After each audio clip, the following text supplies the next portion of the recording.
About 2% of registered voters in Texas have cast their ballots early. Early voting started Tuesday. Republican turnout has far exceeded Democrat turnout. 50,000 more Republicans have voted than Democrats. Sally Hernandez spoke with Rocha of the Texas Tribune for an in-depth look at what this means for the races.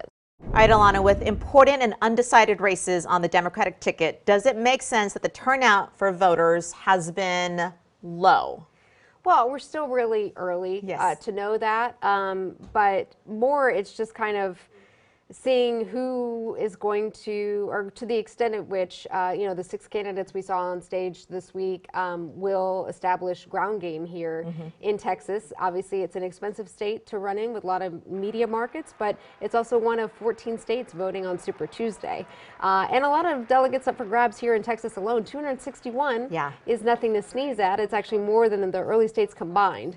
So, it's still early, and for the first time this cycle, the Secretary of State's office is releasing early voting totals for the whole state, not just the most, dozen or so counties with the most registered voters. So it's going to change numbers because we can't really compare it fairly to say fewer people or more people are turning out because we haven't had this scope of numbers in the past. You haven't had that information before. Right. The latest University of Texas, Texas Tribune poll shows Bernie Sanders leading in Texas slightly ahead of Joe Biden, but they are a statistical tie. Do you think that changes with what we saw last night? Yeah, I mean, last night's debate is fresh in their mind. Bernie didn't really take a lot of hits last night, despite his front-runner status. It was Michael Bloomberg's first time on stage, so he took a lot of those jabs.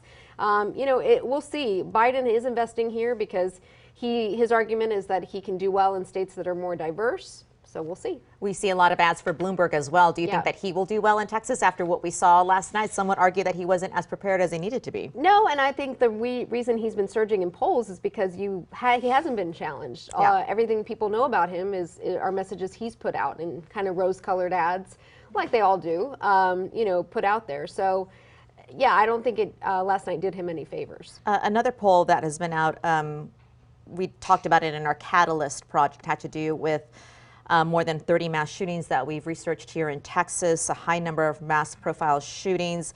In the past 40 years, and more than 200 people died is what our research found. You did ask Texans with this latest poll whether more people carrying guns makes the U.S. safer.